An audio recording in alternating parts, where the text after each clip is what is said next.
Hello, everybody. Welcome to this bonus episode of the Big Home Ed Conversations. You are here this week with just me, Kelly.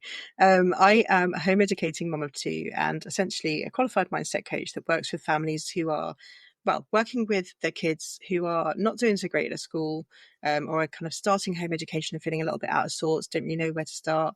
And I basically support them with the massive mindset shifts that come with shifting from what is essentially a school-going education headset into one that actually allows us to embrace more alternative education provisions for our children.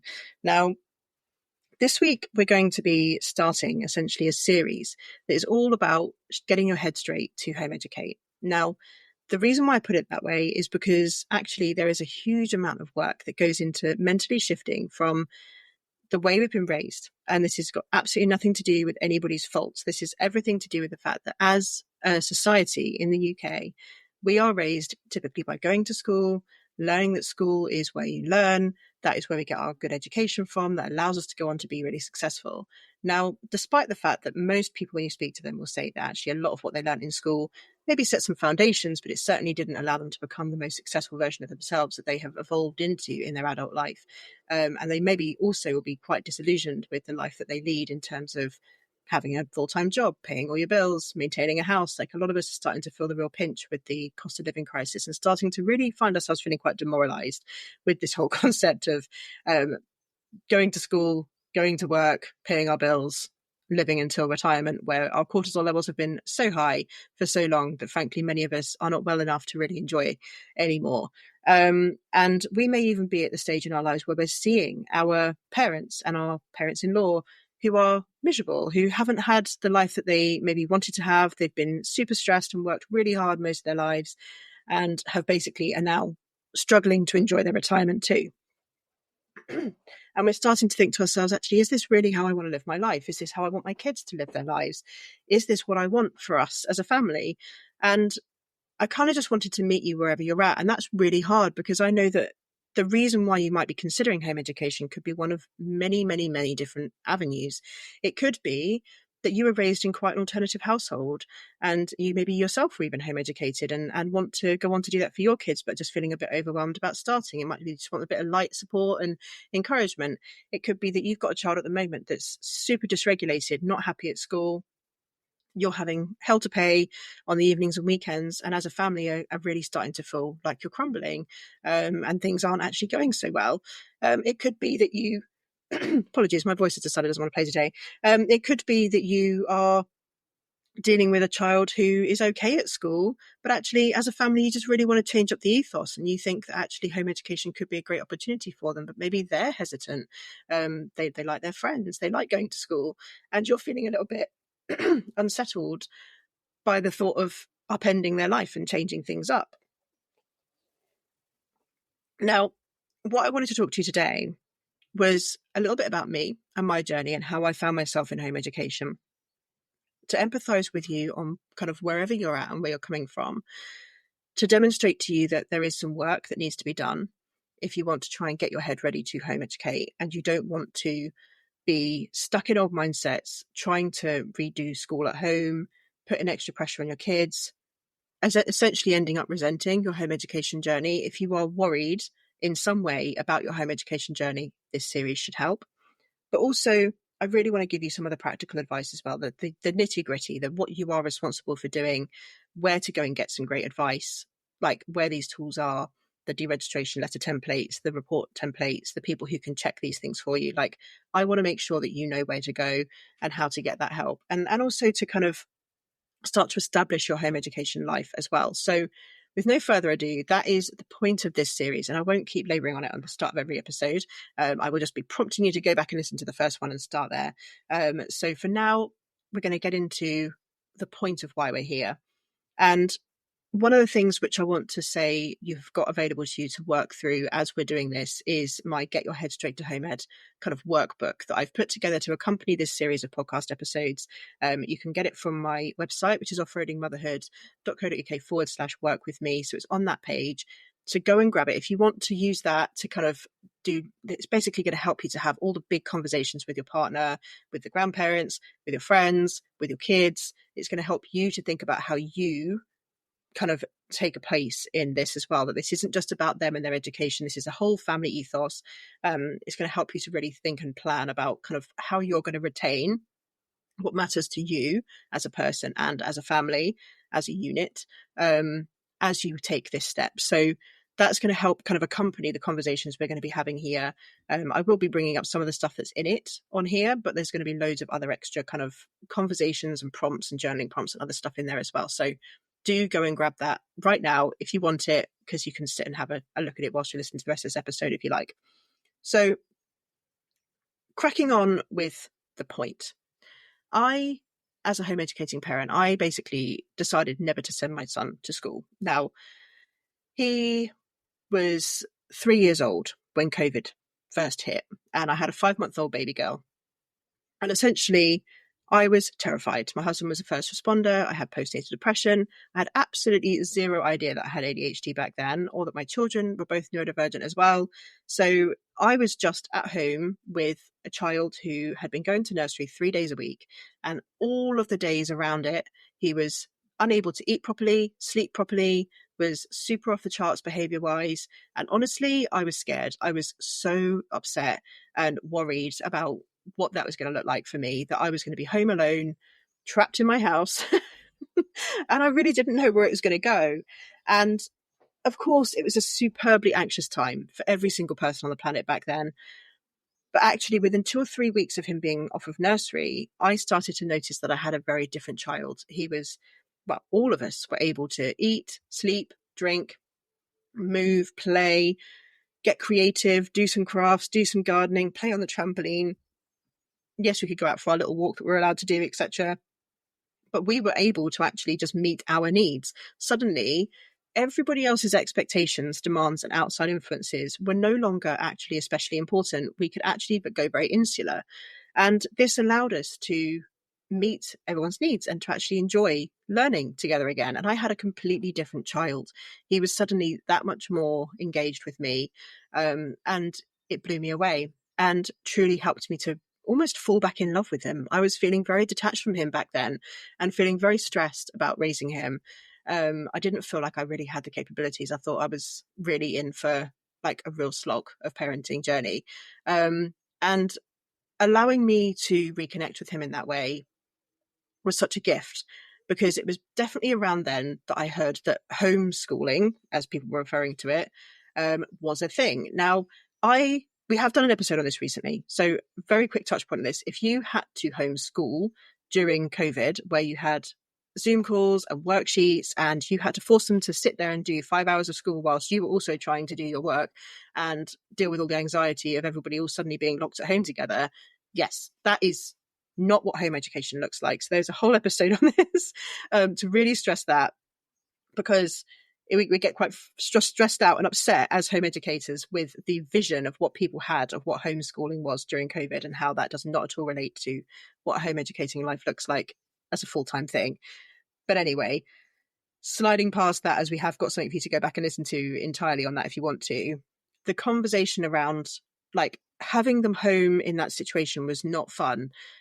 But there were people in that window of time who were choosing to home educate their kids, who actually then deregistered them completely and to pull them out of school entirely, partly because they were obviously trying to isolate because they were medically unwell, etc. But I guess it must have just filtered into my awareness that you were allowed to do that you could choose not to send them to school. And I must have just been curious and started to look into it. I wish I could remember the moment that I found out that it was real, that you could do it. But I honestly had no idea. I did not know that it was allowed, that legally you could educate your children at home. And I asked all of the questions of Google that you probably have. Is it legal? Does there need to be a good reason? Is it just a fallback option? Are there other people doing it? Do they still get to have friends? Like all of the things, right? Just really like I've done all of the Googling myself back in those days when I was terrified and like, is this actually a thing? Could I do this? And I started talking to my partner about it. Now, I get very strong instincts around kind of what I want to do with my life, and I can really get onto one. And my husband refers to them as sort of like little midlife crises, where I just see something that needs changing, and I will just be hell bent on making that happen. And I think that back then he thought that I was just going through a phase, and I'd probably let it go. But through the course of that next year or so, I worked with a coach who helped me to start to recognize that I mattered, that I was allowed to choose things that made me happy and that I think would be fun and great and exciting just because they're fun and great and exciting. They don't have to be perfect. They don't have to be what everybody else wants. They don't have to look any way that people expect to be a good thing.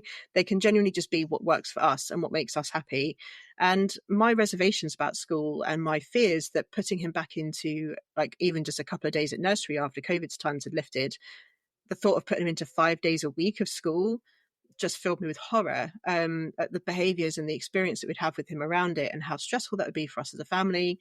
And yeah, all of the expectations that come with it as well. And thankfully, I was just very lucky that in the period of time when I was starting to think about it, that I came across the coach I did, and I worked with someone who was able to help me to recognize that it was okay for me to make this decision. Now, since then, I've obviously gone on to train to be a coach myself because it just mattered to me so much that I supported other people, and especially parents who are thinking about home educating their children, because this is a massive transition and it's essentially the same one that I went through about 4 or 5 years ago now. And we were so scared of home education. We had absolutely no idea if this was going to work. My husband's words were, well, let's just try it for reception. If it doesn't work, then we can always put him back in for year one, right? So let's just give it a go. And like turning down his school place was one of the biggest fear, like, oh my goodness, am I actually doing this kind of moments of my life? And I happened to have come across a lady who was like, honestly, jump 2 feet in. The water is lovely. Please just trust your instincts. And I will be forever grateful for that woman who said that to me at one of these home ed meetups that I'd gone along with my kids, just to suss it out and to start to see if I liked the kind of people who did it and all the rest of it, see if we could kind of get along. And since then, I've not only witnessed my kids thrive, in terms of just their education, their relationships, their confidence in the world, their excitement for learning, but also for myself. I have seen my career change and shift and flourish. I've seen me change and shift and flourish. I feel so much happier in myself.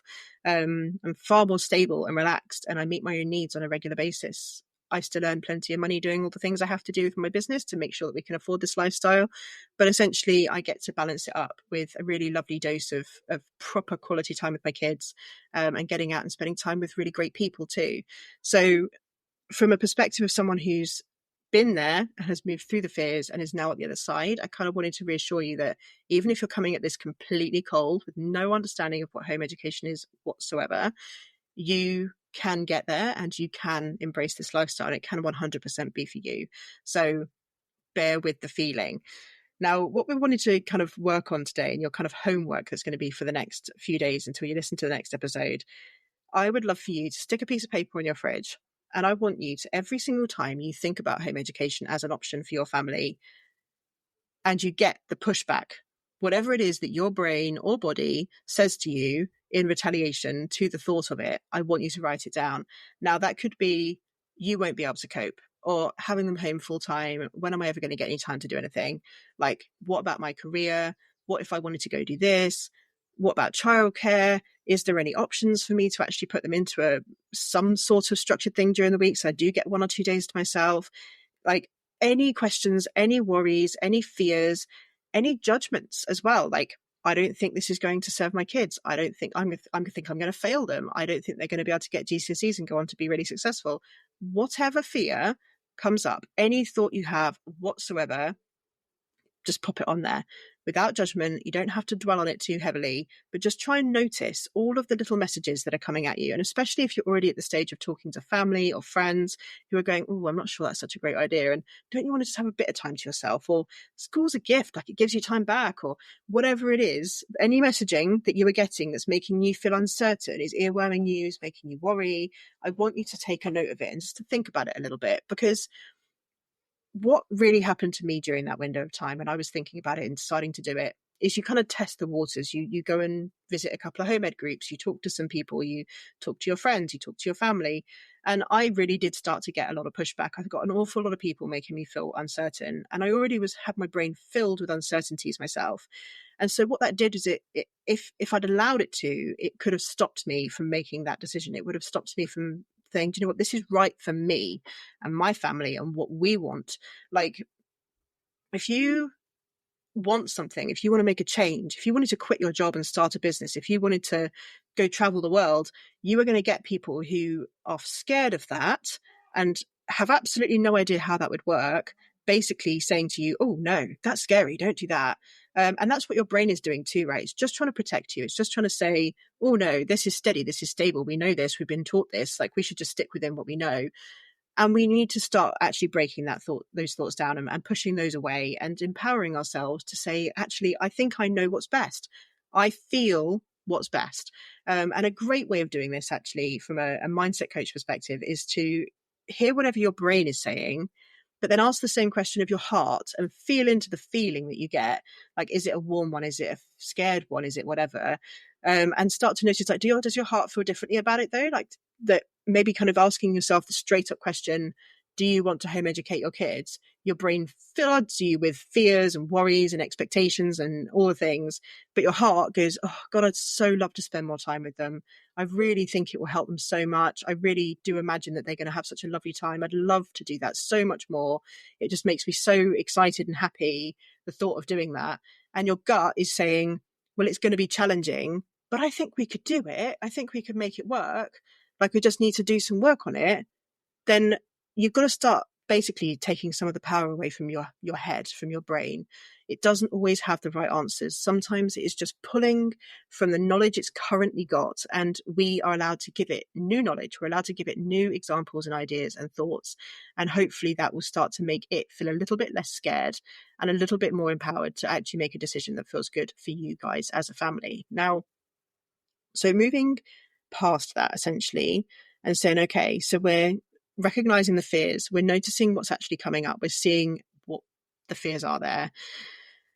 How did I move past it? How do I see people moving past it? Partly it's down to a process called deschooling. Now, this is something which will happen as you kind of are gearing up to home education, and something which will happen as you actually do start as well for your child. And that is to essentially eradicate the concept of what school education looks like, how we have been trained to behave and look and feel and be. Now, a great example of this is we get taught from a young age that school is where learning happens. That's where we get a good education. That allows us to go on to get a good career. That allows us to then go on and buy a nice car, and to buy a nice house, and to find a good partner who also has exactly those values. I mean, we're both steady and sturdy and want to make sure we have lots of cash and a maintained roof over our heads and blah, blah, blah. And then we have our kids, and then we raise them the same way, to be super, super professional and to do all of their stuff right, and to care a lot, and to not ask silly questions, and to focus on the goal, and to constantly be moving forwards and growing and developing and all the rest of it, right? So this kind of concept comes with an awful lot of other subtle expectations as well. Sitting down to learn, making eye contact with someone when they're talking, which can be very uncomfortable for a lot of people. Holding in, needing to go to the toilet, or eating or drinking because you're in a meeting, or because you've got to wait until the set time that you're allowed to go, right? We have sucked humanness out of day-to-day life. We have taken away our connection to movement, our connection to each other. We're way more isolated than we ever used to be. We're so much more honed and focused in on a one-track path. We're not supposed to look up. We're not supposed to ask questions. We're supposed to focus on the goals that somebody else has set for us. And essentially, the whole concept of Offroading Motherhood, the whole reason why I came up with that title in the first place of my business, was simply because I really found myself feeling like what I needed to do was off-road. I needed to get off the motorway, that we get told, this is the path, this is what you do, get on with it. Don't look up. No, don't question it. Focus, stay on that path, do as you're supposed to do. And for so many of us, we then forget to smell the roses. We don't notice the beauty. And we spend most of our life feeling quite resentful and exhausted and frustrated and fed up. And then once in a while, we give ourselves the gift of a holiday, and we down tools, and we go off and we eat great food, and we see something beautiful, and we experience the sun on our face, and we get our toes in the sand, and we play in the ocean, and we experience cool things, and we notice something, we learn something new, we connect with our kids, we have these amazing moments, and then we go back And it just, within days, it feels like you never went in the first place, because that was just a holiday. We're putting that down now. None of that's important. That was just a holiday. We're now back to what's important, which is our job and making money and getting to the goals. And we never feel satisfied. We never feel like we've actually managed to achieve anything. We always feel like we've got to do the next thing. Even when we do like achieve some massive project at work, we feel really good at the outcome of something. We sit back at our desk and we go, right, okay, what's the next task? And that is the way we've been raised. That is how we look at education, and it's how we look at work, and it's how we look at our lives. And we have to start questioning these things at their foundational levels. And sometimes that can be a layering process. We might notice some of the really glaringly obvious stuff, but then we may have to, like, it may take time to really go back and question some of that really foundational behavioral training and indoctrination, essentially, that we've had into how our society functions and how we should behave in order to be considered good. Now, you can look at so many examples. There are so many. Sitting down to learn is a great one. Why? Why do we need to be sat still, listening to a teacher in silence, not fidgeting, making eye contact, demonstrating that we're listening well, and then sitting and working independently on something that's on paper with a pen for it to be considered learning? Now, I think most of us can quite easily say, well, that's not the only kind of learning we do. Like, we learn by building and constructing and discussing and playing and looking around a place and climbing a mountain. And right, we know this. We internet research, we talk to other people, we collaborate, we do things as teams. We don't just do things singularly in that way. That's not the only way we learn. But we are taught that when we first start home educating, a lot of the time we will find ourselves almost recreating school at home. We will find ourselves saying, right, come on then, come sit down, let's come and do some maths. And we'll sit down with a workbook, with a pen, at a table, and try and, for want of a better word, lecture our children in the educational sense, teach them about a concept or subject. And we may find ourselves getting a ton of pushback and resistance and misery and fidgeting and getting up and wanting a snack and wanting to go for a wee and having a tantrum or a meltdown or wanting to go outside. And you're sat there pulling your hair out, being like, we just want to get the maths done. Guys, we need to get this done. This is important. Like, if we don't do some sit down maths, then we're not going to be able to be successful. You're not going to be able to get a good job. Your whole life is going to be falling apart. And you find yourself spiraling because it massively triggers that, well, I had to do it. This is how I learn. And this is how we got to where I am today. And if I hadn't done that, then would I have been successful? And then we go, wait, hang on. Maybe I don't actually love maths that much. And maybe actually I'm not that successful. And maybe actually I don't enjoy budgeting. I don't do any investing of my money. I don't really enjoy looking at my bank account. It confuses me. My pay packet, even my pay salary thing, just confuses me. I don't really understand my tax. I don't really understand why things are costing the way they are. What does economy even mean? Like, what is the economy? I don't even know what that is. And we start to go, actually, maybe this wasn't the best way to teach maths. Maybe this wasn't the most engaging or functional or useful way for me to embrace mathematics. And actually, teachers teaching maths used to make me feel like rubbish. I hated getting on them back with like, no, you got that wrong. No, you got it wrong. No, you got it wrong. And not really getting that much guidance as to why sometimes, and having to then just like, keep trying again, right? And so many of us ended up having like a real block to maths, not enjoying maths, not getting great grades at GCSEs in maths, because actually it was being taught in one set way, which didn't necessarily suit us. Now, the act of deschooling is one example, right? That is one example of one type of thing which needs to be shifted and changed, and a different attitude. That will extrapolate out to so many other subjects, so many other different avenues of conversations. But the point is that if you aren't taking your time to notice these things and ask yourself the questions, you will keep meeting pushback with your kids. You will keep feeling frustrated and stressed. You will start to worry about where you're going wrong. You will worry about their future and what's going to come next. And you will be constantly in a state of triggered anxiety. So you yourself have got to work on deschooling. You have got to notice, and just, this is a long process. It's never going to be done. I still do it every single day. I notice myself doing it all the time, spotting things and then going, oh, interesting, and just getting curious. So the act of noticing, recognizing that when we first start home educating, we are going to have a lot of hang-ups, a lot of things that we are worried about, and a lot of things that we have been taught and maybe even truly believe as facts that we have got to stop and go, is that a fact? Do we have to sit down and do a workbook to learn maths? No, obviously. We know this. As soon as we ask a question, we're like, well, no, of course not. There must be other ways of actually grasping the concepts. Yes, there are. And so you can then get curious and have some fun and play with it and to try some different things with them and see what works for them. And in the process, if they've been in school, they may also therefore be going through a period of deschooling, which is essentially them re-embracing their own like authenticity, their own individuality, their own curiosities. You're giving them more permission and freedom to actually explore things that they want to do and what they want to learn about.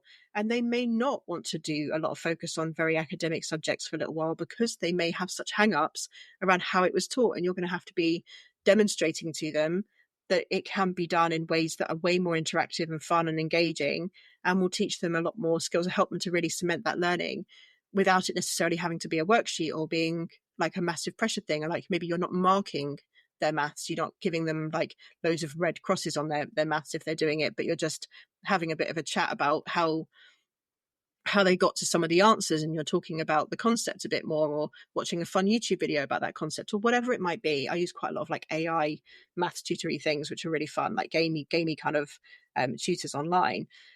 But the point is that there's, in every single thing, there are ways of doing it slightly differently that might then really make your child excited and happy and engaged in that subject. But it just takes a bit of play and a bit of working through it, and also reassuring them that the expectations are different now, and that they aren't necessarily going to have to be an absolute like A star at maths in order to be successful. There's loads of other things that they can be doing. So there's a lot here. It's a lot. And I can't talk about all of them because you'll be so bored out of your mind to be like, please stop giving us examples. So I'm going to move on, but just really take some time, as you say, think about your fears, think about the stuff that's coming up for you, and start to question the influences. And then also start to factor in this concept of deschooling, this act of recognizing that some of these fears and thoughts and criticisms you may have of what you think home education looks like or school looks like, etc., we need to start asking some real questions. This is the act of critical thinking. We are going to be giving you permission to ask why again. Really, really ask why a lot. Why do I believe this? What is worrying me about it? Like, where is this thought coming from? Who is it that's put it in my head? Does it actually serve me? Did it actually make me good at that? Do I actually think it's necessary? Or am I just doing it because that's just the way that it's always been done or whatever, right? I want you to really be critical and think it over and ask why a lot. And this is exhausting at first. So have some faith and some compassion in yourself. You don't have to dig into every single thing right now, but pick a thing and observe and notice, and then work your way through that thought. And again, if you feel like you need a coach, you feel like you need someone to support your family through this, my coaching is always with, like, if you're a single parent, fair enough. But if you want to work as a partnership, or with a grandparent, or with somebody else who's in part of the home ed journey who you want to actually have that conversation with, and you want to really get into this stuff, like you've got a lot coming up that you need to work through, I, as a coach, work with the family. So I don't just focus on one element of it. We're not just talking about the kids. We're talking about you, each other, your relationship. How are we going to make this work? And making sure that you transition as smoothly as you possibly can. So, on to the practical elements before I tire myself out. It's very hard doing a podcast episode all to yourself. I feel like I want someone to interject and take over for a minute. We're going to get onto the practical side of it. So, step one for actually home educating. So, if you are actually getting to the point of saying, we are actually going to deregister. Now, this is kind of like step one element is the deregistration. It is ridiculously easy, but it's also a massive mindset hurdle in and of itself. Like, it's a big, like, oh, bony, I'm actually going to do this. Okay, all right, I'm taking a big deep breath and we're jumping straight in. But the deregistration letter is essentially, if your child is in a mainstream school, is all you have to do. The deregistration letter templates are available on things like Home Education for All's Facebook group. It's HEFA, HEFA. You've also got Education Otherwise, who've got a fantastic helpline. They will give you any legal advice you need if you're having any pushback or difficulties with the school.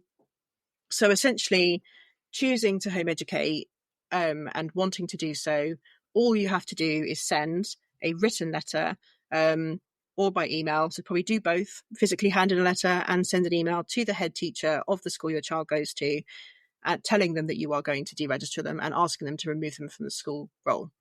Now, the school's responsibility then, once received, is to simply confirm acceptance. They've received it, they will do it.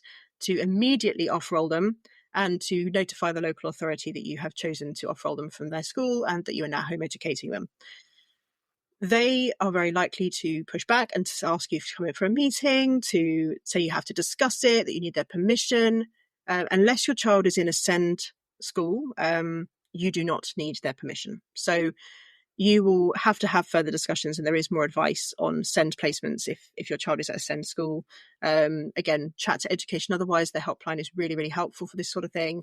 But get the right advice. But essentially, there's a slightly different process if you have got a child in a SEND placement. But if they're at a mainstream school, obviously private education as well, you absolutely can just deregister them, pull them out. That's it. End of discussion. Like, they don't have any right to convince you otherwise. You will then very likely get a response from the local authority within a few weeks if they've done their job and they've off-rolled them properly. And they may ask you to do your initial report. Now, again, at this stage, you're not really going to have an awful lot to say. And the temptation will be to have a meeting with them or to discuss it with them and to kind of maybe have them come to your house and have an appointment. They may ask for those things as well, or insinuate that they have a right to do those things. They do not. You can keep everything in writing. And at this stage, you can go back to them and actually ask to say, look, we've just deregistered them. We're taking a period of observation and starting to trial some clubs, or we're trialing some local home ed groups where we're getting a few different workbook options and apps and things to try. But right now, we're just trying to actually observe and understand where they're at in terms of their education. And so please give us a little bit of space. Can we please submit a report in, say, 6 months or a year and give us a time to actually adjust and settle in? Don't ignore them. Do reply politely, but firmly set your boundaries in terms of keeping things in writing. And you don't necessarily have to fill out any forms or templates they give you. There are ones created by home educators who obviously have our legal rights as home educators in mind that you can use. So again, Home Education for All, Education Otherwise are two great places to get those. Use them, read through them, make sure that you're feeling confident with what you're saying, get someone to check it before you send it back if you want to as well. Again, Education Otherwise can check reports before you send them back. But essentially, just don't talk too much about the future. Talk about the right now, talk about where you're at, and then tell them that you will report back and give them more information when things evolve and you know a bit more, you're a bit more established and you know what's going on. So literally, that is it in terms of what your responsibility will be to the school and to the local authority at that stage. That is all you have to do. You're sending a letter, and then you're probably sending a short report to the local authority when they request it, which could be weeks, could be months, could be goodness knows how long down the line. Realistically, that means you are then at home on your own with your child. Nobody else is now dictating to you the curriculum. They're not dictating to you how you should be doing it. You don't have to meet any specific demands. You are now in a period of time getting to know your child a bit deeper, understanding their educational priorities, understanding what's going on for you and as a family, re-establishing a new routine, taking a beat. You're taking a moment to really take your time to get to know them again and to know where you want to go next. Now, you are always responsible, legally wise, you have always been and will always be responsible for your child's education. So the feeling of responsibility that may come with this period of time, you suddenly feel like you've got to just get stuck straight in, is going to be really strong. But I really want to emphasize that this period of deschooling, this period of adjustment and observation and just settling in with yourselves. And again, I've got this a little kind of calendar thing you can get. It's like a fun 30 days of home ed calendar that you can grab, which just gives you a first 30 days of reconnecting tasks and just getting to know each other and asking some questions and understanding what it is they want to do, etc., etc. But of course, education in the form that we all know it, your maths, your English, your science, progress, future careers, this stuff does matter. And it's not something which we're just going to put down and forget all about. It does matter. But what matters more than anything is establishing which bits of those and what the goal is for those for your family. We're not interested in simply producing a cut and copy of what school is. There's no point deregistering them if at home is going to be exactly the same. And your child may still want some element of structure because that's what they're used to. And actually it'll feel a bit weird for a while not having any structure. They might get a bit bored or a bit uncertain or not really know what to do with themselves, or maybe even asked to go back to school because they feel a bit untethered and a bit out of sorts. But essentially, you need to work through kind of like, okay, this is why we've done it. These are the values. And that's why having a good plan and going through this process is really good as well, because you'll feel really like, I know why we're doing this before you actually jump in and do it. Because those first few months can feel quite unsettling for everybody. Like, you're all going to be feeling a bit out of sorts. And essentially that process of getting to know the process of home education and what it's going to look like for you is something which will evolve constantly. I've gone through so many iterations of what it looks like for us as a family. We are now sort of fairly settled in an unstructured, unschooly, but project-based home education where the kids choose a subject. I help to facilitate some strewing and ideas that kind of cover all of the things like maths, English, science, and all of this, all the fun stuff, art and like music and religious studies and all the things. Like, I try and come up with some activities that touch base into these different things and give them inspiration. And then I just suggest like, oh, we could do this today if you fancy it, or we could do this. And they would typically then choose what they fancy doing out of those things, and we do it together. So it's still very much child-led, but not strictly unschooly. We can touch on the different ones later. We'll probably do an episode on that soon anyway, about what all the different terms mean in terms of Charlotte Mason and unschooling and all the things.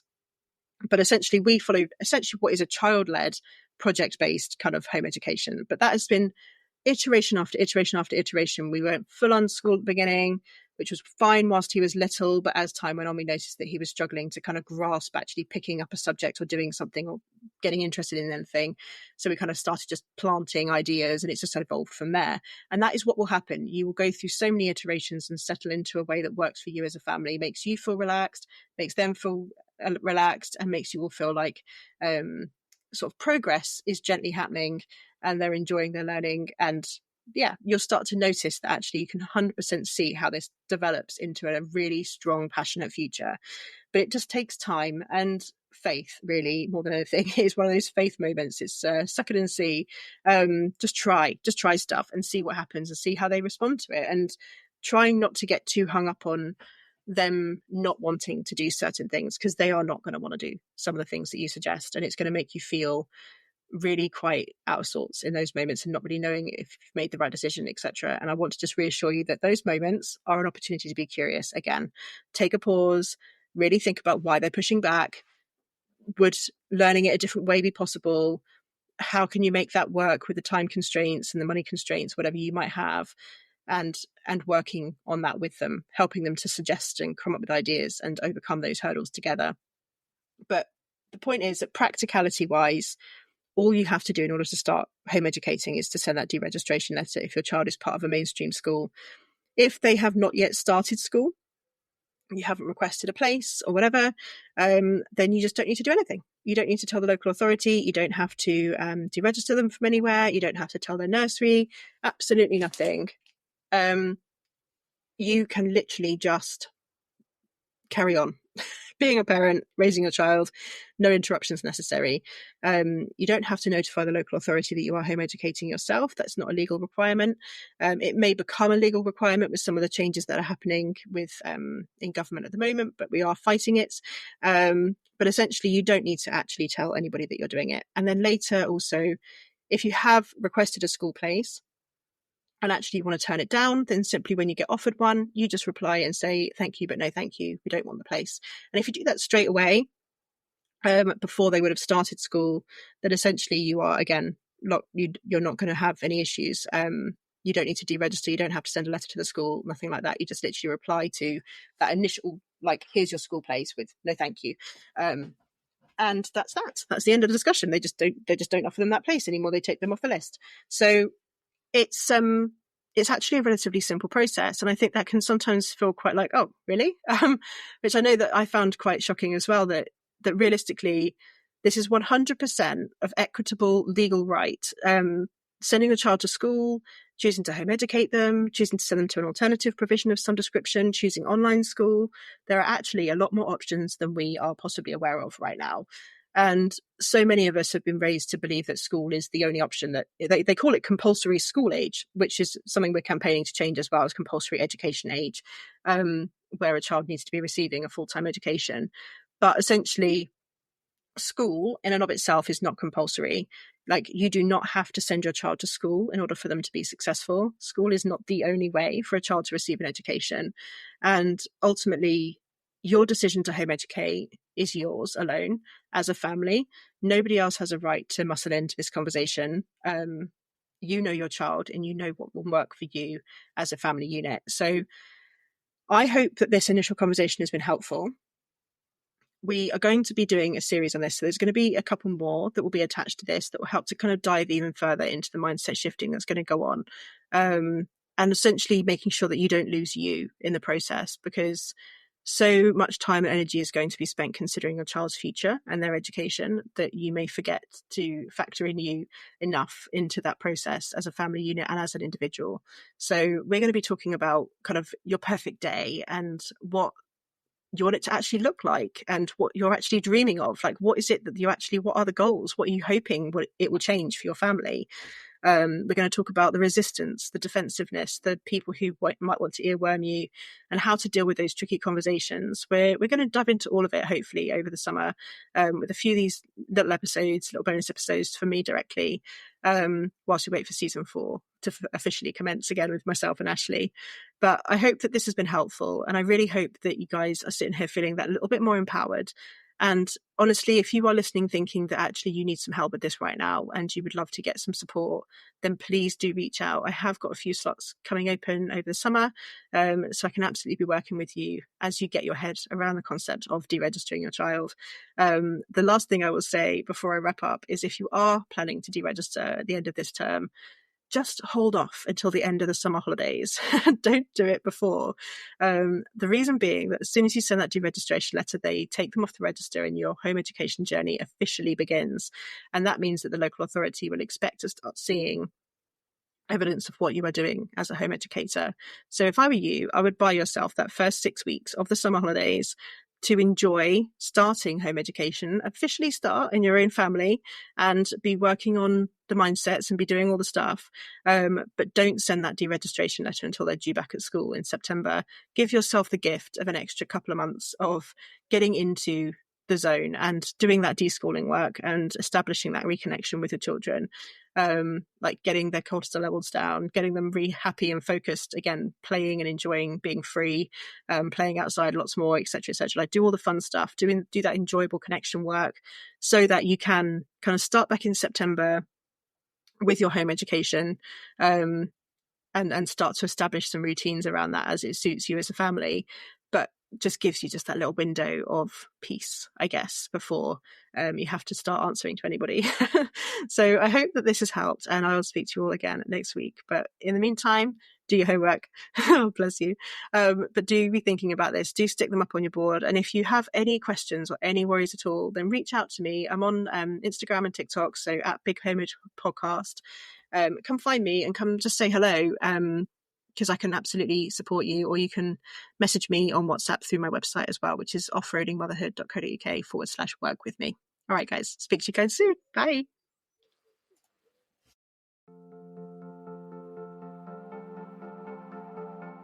You've been listening to the Big Home Ed Conversations podcast. Thanks so much for tuning in. Don't forget to subscribe, leave a review, and share with a friend. Follow us on Instagram and TikTok at Big Home Ed Podcast for updates. Join us next week when we talk about knowing when to outsource. See you then.